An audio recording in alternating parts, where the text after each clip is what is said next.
Hello everyone, welcome to Black Mirror horror. कैसे हैं आप सब?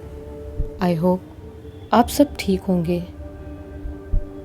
उस रात वो सभी हरिया प्रेत की बात पूरी सुनने के बाद सोच रहे थे कि उन्हें क्या करना चाहिए और क्या नहीं। तभी वहाँ दादू भैया की पत्नी सोनाबाई आती है और सबसे घर जाने को कहती है। बाकी लोग तो अपने अपने घर चले जाते हैं, लेकिन दादू भैया शंभू बब्बा को कुछ बात करने के लिए रोक लेते हैं। उन दोनों के बीच क्या बात हुई और क्या उनमें से कोई हरिया प्रेत की मदद करने की हिम्मत करेगा, या फिर हरिया की आत्मा ऐसे ही भटकती रहेगी जैसे सालों से भटक रही है। ये सब जानने के लिए गांव की चौपाल और भूतिया कहानियों का पार्ट 6 पूरा सुनना मत भूलना। लेकिन कहानी में आगे बढ़ने से पहले अगर आपको ये कहानी पसंद आ रही हो तो इस वीडियो को लाइक और चैनल को सब्सक्राइब ज़रूर कीजिएगा। और जिन्होंने भी गांव की चौपाल के कोई भी पार्ट को मिस किया है वो पहले उसे ज़रूर सुन ले। और ये भाग सुनने से पहले इस कहानी का पिछला भाग ज़रूर सुनिएगा, तभी आपको पता चलेगा कि कहानी में अब तक क्या हुआ है। सोनाबाई शाम को अपने साथ अंदर ले गई थी, लेकिन जलती हुई अलाव के पास दादू भैया और शंभू बब्बा बैठे कुछ सोच रहे थे। काफ़ी देर सोचने के बाद दादू भैया बोले, बब्बा अब तुम ही बताओ क्या करना चाहिए। मुझे तो उसकी बातों पर बिल्कुल भी भरोसा नहीं है। मैं जानता हूँ वो एक प्रेत है और उसकी बातों पर भरोसा नहीं किया जा सकता, लेकिन मैं ये भी जानता हूँ कि जब कोई आत्मा मुक्त होना चाहती है तो वो अपनी मुक्ति का उपाय बताती है। अगर उसने अपनी मुक्ति का उपाय बताया है तो ज़रूर ही हमें उसे मुक्त करवाने का वो उपाय करना चाहिए। शंभू बब्बा ने जवाब दिया, लेकिन उसके बताए उपाय में जान का खतरा है। भला कौन अपनी जान खतरे में डालेगा? सोचते हुए दादू भैया बोले। दादू भैया की बातों का जवाब देते हुए शंभू बब्बा बोले, मैं उसे मुक्त करने की कोशिश कर सकता हूँ, लेकिन क्या बब्बा? दादू भैया ने पूछा। कुछ नहीं, मैं अभी घर जा रहा हूँ, कल बताऊँगा कि क्या करना है। इतना कहकर शंभू बब्बा अपने घर चले गए। शंभू बब्बा के जाने के बाद दादू भैया भी अलाव बुझाकर घर के अंदर चले गए। शंभू बब्बा समझ रहे थे कि सिर्फ वही हैं जो हरिया की आत्मा को मुक्ति दिलाना चाहते हैं, लेकिन नीरज, राजा और सजीवन भी वैसा ही करना चाहते थे, क्योंकि मामला माया से जुड़ा हुआ था ना। मतलब भले ही जान का खतरा था, लेकिन बदले में उन्हें ढेर सारी दौलत भी तो मिलने वाली थी, और भला आती हुई दौलत को कौन मना करता है। शंभू बब्बा सोच रहे थे कि सुबह होते ही वो नीरज, राजा और सजीवन से बात करेंगे ताकि वो उनके साथ झिंगोदर तक चल सके, क्योंकि वो तीनों जवान थे और उन्हें अपनी मदद के लिए जवान खून की ज़रूरत थी, और वो उन तीनों पर आंख बंद करके भरोसा कर सकते थे। लेकिन उन्हें क्या पता था कि सुबह होते ही वो तीनों उन्हीं के पास उसी काम के लिए पहुंच जाएंगे जिस काम के लिए वो उनके पास जाना चाहते थे। आपस में ये बात करने के बाद कि काम हो जाने के बाद कौन कितना हिस्सा लेगा, वो चारों झिंगोदर के लिए निकल पड़े। लेकिन उन्होंने एक गलती कर दी। उन्होंने वहाँ जाने में जल्दबाजी कर दी, क्योंकि दिन के समय ही वो वहाँ पहुँच गए थे। झिंगोदर पहुँचते ही वहाँ के लोगों ने जिस तरीके से उनका स्वागत किया, उससे उनके मन में डर पैदा हो गया था। झिंगोदर पहुँचने के बाद उन्होंने महसूस किया कि वहाँ के लोग उन्हें अजीब ढंग से घूर रहे थे। उनके देखने का तरीका ऐसा था मानो जैसे वो बिन बुलाए मेहमान हो और उनसे कुछ लेने आए हो। वैसे वो वहाँ के लिए बिन बुलाए मेहमान ही थे। शंभू बब्बा ने हिम्मत करके एक आदमी से हरिया के घर के बारे में पूछा। उनकी बात सुनकर उस आदमी का रिएक्शन ऐसा था जैसे उन्होंने उससे न जाने क्या पूछ लिया हो। सबसे पहले तो उसने उन चारों की तरफ गौर से देखा और फिर हंसते हुए बोला, हाँ, इन लोगों को न जाने कौन इस गांव का पता बता देता है और ये लोग यहाँ मरने चले आते हैं। क्या हुआ भाई, तुम इस तरह क्यों बात कर रहे हो? हमने तो सिर्फ हरिया के घर का पता ही पूछा है। नीरज ने उसकी बात का जवाब दिया। हाँ, मैं जानता हूँ कि तुमने हरिया के घर का पता पूछा है, और मैं भी यही कह रहा हूँ कि तुमने उसके घर का पता क्यों पूछा है, मैं ये बात भी जानता हूँ। तुमसे पहले आज तक इस गांव में न जाने कितने लोग आकर हरिया के घर का पता पूछ चुके हैं, लेकिन एक बात तुम सब जान लो कि उनमें से ज़्यादातर लोग जिंदा वापस नहीं गए, और जो भी जिंदा बचे हैं उनके साथ क्या हुआ वो उसके बारे में बताने के लायक नहीं थे। इसीलिए मैं तुमसे एक ही बात कहूँगा कि तुम हरिया के घर का पता ना ही पूछो तो अच्छा है।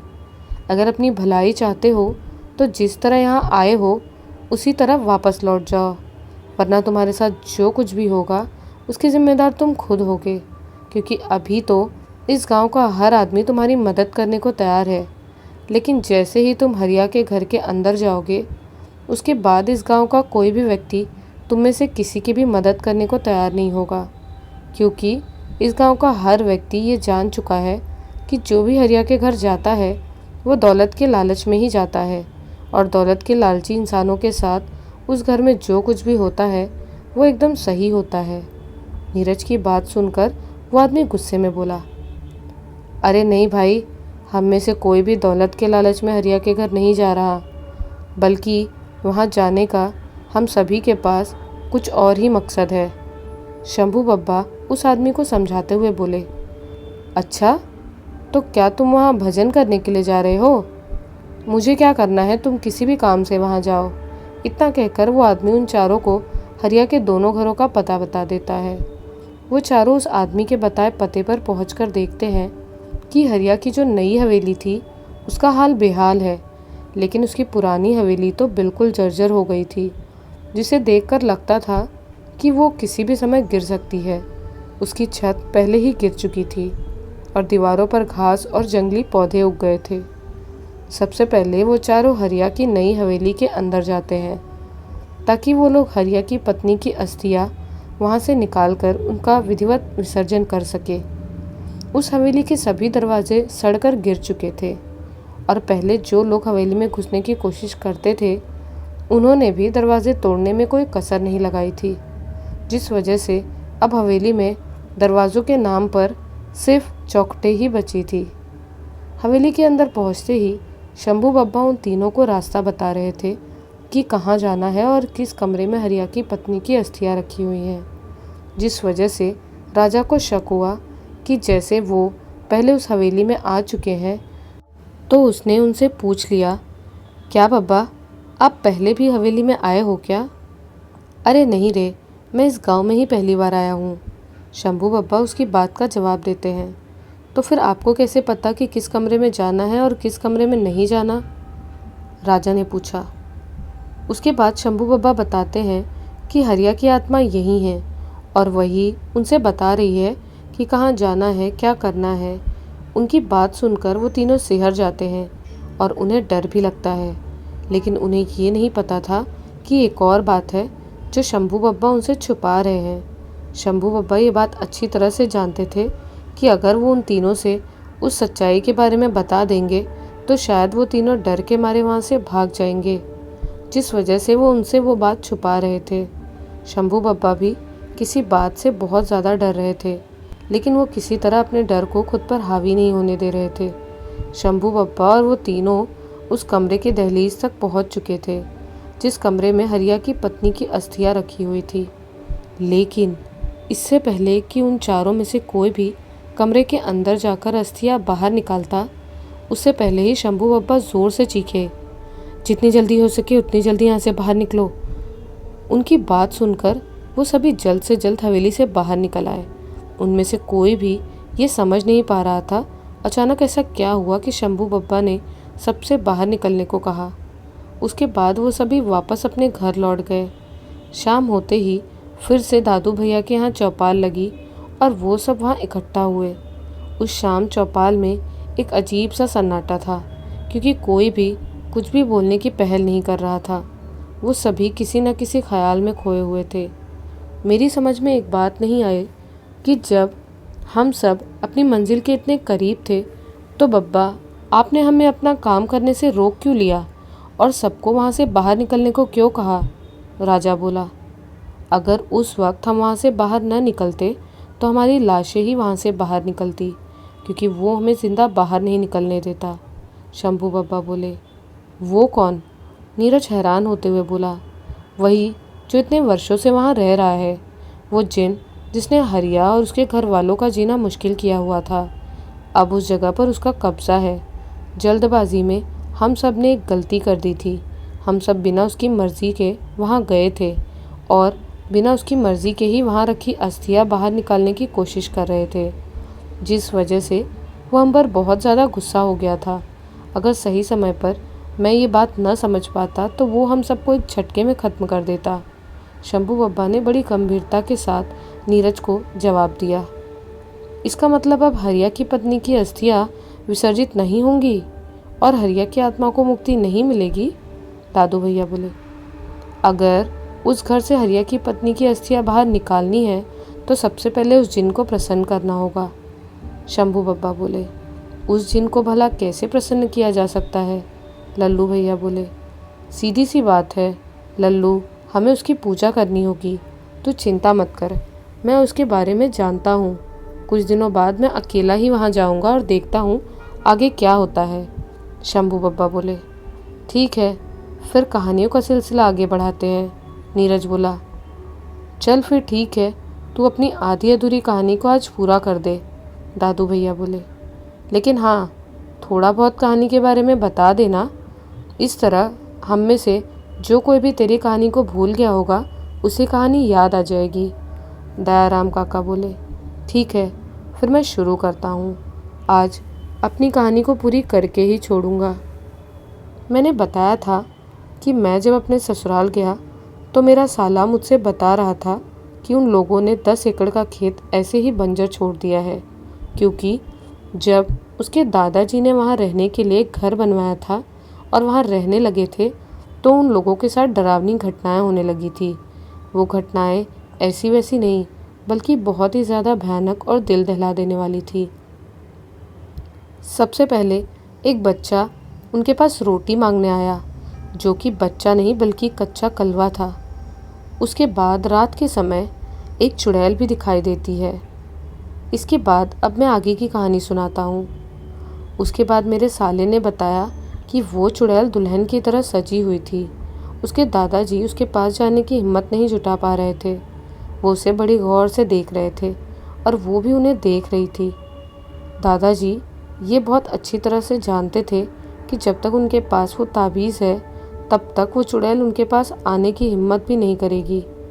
कुछ देर बाद वो अचानक उनके सामने से गायब हो गई, जिसके बाद वो भी घर के अंदर जाकर दरवाज़ा बंद कर लेते हैं और बिस्तर में जाकर लेट जाते हैं।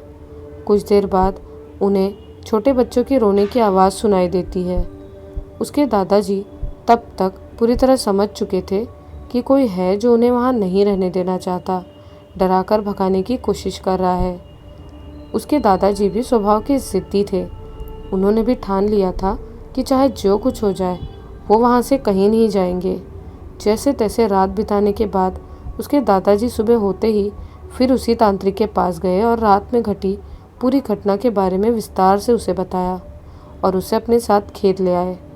जब मेरा साला उस घटना के बारे में बता रहा था तब लगातार मुझे खेत में दौड़ते बच्चे और कुछ औरतें दिखाई दे रही थी। मैंने अपने साले से उसके बारे में बताने की कोशिश की, लेकिन मेरे साले ने मुझे साफ कह दिया कि मैं उन्हें नज़रअंदाज करूं, क्योंकि अगर मैंने उस पर ध्यान दिया तो हो सकता है कि हमें भी तांत्रिक के पास जाना पड़ जाए। तब तक मुझे उसकी बातों पर विश्वास होने लगा था, इसीलिए मैंने उसकी बात मान ली। उस वक्त मुझे बहुत ज़्यादा डर लग रहा था, लेकिन मैंने अपने साले को इतनी बार डरपोक कह दिया था कि मैं उससे अपने डर के बारे में बताने से झिझक रहा था। मुझे अपने साले की बातों पर विश्वास क्यों हुआ था उसके बारे में मैं आपसे बाद में बताऊंगा। वो तांत्रिक उसके दादाजी के साथ खेत पहुंचकर पूरे खेत में घूमने लगता है, जिसके बाद वो इतना ज़्यादा डर जाता है कि वो वहाँ एक पल भी नहीं रुकता और वहाँ से भाग जाता है। उसके दादाजी उसके पास जाकर उसके भागने का कारण पूछते हैं तो वो तांत्रिक उन्हें साफ साफ बताता है कि अगर आप अपनी और अपने पूरे परिवार की जान बचाना चाहते हैं तो वो जगह जितनी जल्दी हो सके उतनी जल्दी छोड़ दो, नहीं तो उसका अंजाम बहुत ज़्यादा भयानक होगा, क्योंकि आपने अपना घर किसी और के घर पे बनाया है और वहाँ पर जिसका भी घर है वो किसी भी कीमत में आपको वहाँ नहीं रहने देगा। वो अब तक तो सिर्फ चेतावनी दे रहे थे, लेकिन मुझे वहाँ ले जाकर आपने जो किया है उसकी वजह से वो आपसे बहुत ज़्यादा गुस्सा है। आप उनके गुस्से का सामना नहीं कर सकते। अगर आप उनके गुस्से से बचना चाहते हैं तो आज और अभी वो जगह त्याग दो, नहीं तो अंजाम भुगतने के लिए तैयार रहना, क्योंकि अब वो आपको अपना असली रूप और असली शक्ल और शक्ति दिखाएंगे। उस तांत्रिक की बात सुनकर मेरे साले के दादाजी ने भी वही किया जो कोई भी आम इंसान करता है। मतलब उस तांत्रिक की बात मानकर उस जगह को छोड़ने के बजाय जोश में आकर वो उन आत्माओं का सामना करने की जिद पर अड़ गए थे। उसके बाद वो उस तांत्रिक से भी बड़े तांत्रिक के पास गए, लेकिन उसने भी उनसे वही कहा जो उस तांत्रिक ने कहा था। लेकिन जो इंसान अपने अहम में अंधा हो जाता है वो हर तरह की चेतावनी को नज़रअंदाज कर देता है। पूरा दिन तांत्रिकों के पास बिताकर शाम को जब मेरे साले के दादाजी घर पहुँचे तो उन्होंने देखा कि उनके बेटे और उनकी पत्नी एक कोने में घुटने में सर रखकर बैठे हुए हैं। उन्हें देखकर वो समझ गए थे कि उनके ऊपर वो आत्माएं सवार है। वो जैसे ही उनके पास गए उनकी पत्नी खड़ी हो गई और बोली, हमारे घर से चला जा, नहीं तो इसका अंजाम बहुत बुरा होगा। अभी तक तो तुझे सिर्फ चेतावनियाँ ही मिली है, लेकिन अगर अभी तूने हमारा घर नहीं छोड़ा तो तुझे बहुत पछताना पड़ेगा। हाँ, बड़ी आई मुझे धमकी देने वाली। तू जानती नहीं मेरे बारे में। तू चाहे जो कर ले, मैं ये घर छोड़कर कहीं नहीं जाने वाला, मेरे साले के दादाजी ने जवाब दिया। वो उन चारों को जैसे तैसे घर के बाहर ले गए और अपने कुल देवताओं का नाम लेकर उनका पानी उतार दिया। उसके बाद वो उन्हें अंदर ले गए। सुबह होते ही वो उन सभी को अपने पुराने घर छोड़ आए और शाम को वापस वहीं चले गए। लेकिन जब वो दोबारा वहाँ पहुँचे तो उन्होंने देखा कि उनके घर के बगल से ही एक चिता जल रही है। जलती हुई चिता के पास 3-4 लोग बैठे हुए थे। उन लोगों से जब मेरे साले के दादाजी ने उस जलती हुई चिता के बारे में पूछा तो उन्होंने जो कुछ भी बताया वो सुनकर उनकी रूह कांप गई। उन लोगों ने बताया कि जिस जगह पर उनका घर बना हुआ है वो जगह वीरान इसीलिए पड़ी हुई थी क्योंकि वो एक शमशान घाट है जहाँ पर आसपास के गांव के सभी लोग चिताओं का दाह संस्कार किया करते थे। उनसे पहले भी बहुत से लोगों ने उस जगह पर कब्जा करने की कोशिश की थी, लेकिन उस जगह पर बसने वाली आत्माओं ने उन्हें वैसा नहीं करने दिया। जिन्होंने ज़बरदस्ती करने की कोशिश की उनकी मौत इतनी भयानक हुई कि उनकी लाश देखने वालों की रूह कांप जाती थी। उन लोगों ने भी उन्हें समझाया कि वो उस जगह को जल्द से जल्द खाली कर दे, नहीं तो उनके साथ भी वही होगा जो पहले और लोगों के साथ हो चुका है। वो ये बात तो समझ चुके थे कि वो जगह एक शमशान घाट है, लेकिन फिर भी वो ज़मीन छोड़ने के लिए तैयार नहीं थे क्योंकि वो समझ रहे थे कि वो लोग ज़मीन हथियाना चाहते हैं, इसीलिए उन्हें डरा कर किसी भी तरह ज़मीन खाली करवाने की कोशिश कर रहे हैं। उस रात वो वहाँ पर अकेले थे। उन्होंने खुद ही खाना बनाया और खाना खाकर सोने की तैयारी में थे। तभी कोई उनका दरवाज़ा खटखटाने लगा। वो दरवाज़ा नहीं खोलना चाहते थे, इसलिए चुपचाप बिस्तर में लेटे रहे। तभी उन्हें उनके छोटे बेटे की पुकार सुनाई दी, पिताजी दरवाज़ा खोलिए, मैं बाहर खड़ा हूँ। पिताजी मुझे बहुत डर लग रहा है। पिताजी मैं आपसे मिलने आया हूँ। पिताजी वो लोग कह रहे हैं कि अगर आपने ये जगह खाली नहीं की तो वो उसकी सज़ा मुझे देंगे। पिताजी दरवाज़ा खोलिए। अपने बेटे की आवाज़ सुनकर भी उन्होंने दरवाज़ा नहीं खोला। वो सोच रहे थे कि आवाज़ उनके बेटे की नहीं है, बल्कि वो प्रेत आत्मा उनके बेटे की आवाज़ में उन्हें पुकार रही है ताकि वो दरवाज़ा खोल दे, क्योंकि वो अपने बच्चों और पत्नी को घर छोड़ आए थे। तो वो ये समझ रहे थे कि वो वहीं पर है। कुछ देर तक आवाज़ लगाने के बाद वो एकदम खामोश हो गया। कुछ देर बाद फिर से उन्हें अपने बेटे की आवाज़ सुनाई देने लगी। वो आवाज़ नहीं बल्कि खौफनाक चीखें थी। पिताजी मुझे बचा लो, पिताजी ये मुझे मार रहे हैं, पिताजी यहाँ से चलो, मुझे यहाँ से ले चलो पिताजी। पिछले 2 दिनों से उनके साथ जो कुछ हुआ था, अगर वो सब ना हुआ होता तो हो सकता है मेरे साले के दादाजी अपने बेटे की चीखें सुनकर तुरंत दरवाज़ा खोलकर उसकी मदद करने के लिए जाते, या फिर ये देखने के लिए तो दरवाज़ा खोलते कि आखिर उनके साथ हो क्या रहा है। लेकिन बीते 2 दिनों की घटनाओं की वजह से उन्हें लग रहा था कि वो चीखें उनके बेटे की नहीं बल्कि प्रेत आत्माओं की है। इसलिए वो अपने बेटे की चीखें सुनकर भी बेफिक्र होकर लेटे हुए थे, बल्कि हंस रहे थे। कुछ देर बाद वो दर्द भरी चीखें सन्नाटे में बदल गई और वो सन्नाटा रात भर रहा। सुबह होते ही जब मेरे साले के दादाजी ने दरवाज़ा खोला तो देखा कि उनके सबसे छोटे बेटे की खून से लथपथ लाश दरवाजे पर पड़ी है। वो लाश नहीं बल्कि मांस का टुकड़ा था, क्योंकि उसकी आंखें बाहर निकली हुई थी, जीभ बाहर लटक रही थी, फिर सिर फटा हुआ था, नाखून बाहर निकले हुए थे। एक बार देखने के बाद वो दोबारा उसे देखने की हिम्मत नहीं जुटा पाए। उसकी लाश को देखकर ऐसा लग रहा था जैसे किसी एक ने नहीं बल्कि बहुत सारे लोगों ने मिलकर उसका बेरहमी से खून किया है। उसके पूरे शरीर में नाखूनों से नोचने के निशान भी थे। अपने छोटे बेटे की लाश देखकर मेरे साले के दादाजी को उन दोनों तांत्रिकों और उन लोगों की बातें याद आने लगी। उस दिन के बाद उन्होंने दोबारा उस ज़मीन की तरफ कभी नहीं देखा। कुछ दिनों के बाद उनकी लाश भी उसी जगह पर उसी हालत में मिली। अपने साले की बात सुनने के बाद मुझ में 1 मिनट भी वहाँ रुकने की हिम्मत नहीं बची थी। मेरा पूरा शरीर कांप रहा था। मुझे उनकी बातों पर भरोसा इसीलिए हुआ क्योंकि जब वो बता रहा था कि कैसे उसके चाचा की मौत हुई और उसकी लाश की क्या हालत थी, तब मुझे ठीक वैसा ही एक बच्चा वहीं पास ही पड़ा हुआ दिखाई दिया। उसे देखकर डर के मारे मैं कांपने लगा था। उस दिन के बाद मैं दोबारा कभी उस खेत की तरफ नहीं गया। जाना तो दूर की बात है, मैंने कभी उस खेत के बारे में बात भी नहीं की। अब नीरज ने अपनी अधूरी कहानी पूरी कर दी है तो मैं भी अपनी अधूरी कहानी पूरी कर ही देता हूँ। लल्लू भैया बोले। हाँ भाई ठीक है, आज तू भी अपनी अधूरी कहानी पूरी कर दे ताकि कल से दूसरों को भी अपनी कहानी सुनाने का मौका मिल सके। दयाराम काका बोले। तुम सभी अपनी अधूरी कहानी सुनाओ, मैं तो जा रहा हूँ। शंभू बब्बा बोले। अरे बब्बा, आज अचानक इतनी जल्दी क्यों जा रहे हो? कोई ज़रूरी काम है क्या? दादू भैया बोले। ये समझ ले कि इस वक्त मेरा जाना बहुत ज़रूरी है, क्योंकि अगर मैं अभी नहीं गया तो हो सकता है कि बहुत देर हो जाए। मैं अभी यहाँ से जा रहा हूँ, कल फिर आऊँगा। शंभू बब्बा वहाँ से जाते हुए बोले। हाँ तो उस रात मैंने अपनी कहानी कहाँ तक सुनाई थी? लल्लू भैया बोले। अरे तूने बताया था कि तूने किसी संतराम का खेत खरीदा था जिस पर चबूतरे बने हुए थे। तूने अपने खेत में एक आदमी, एक औरत और उसका एक बच्चा देखा था। उसको तूने डांट दिया था, जिसके बाद तुझे अपने खेत में बहुत सारे भैंसे दिखाई दिए थे। उनसे डरकर तू भागा था और फिर संतराम से तेरी मुलाकात हुई थी। उसके आगे क्या हुआ अब वो बता। दयाराम काका बोले।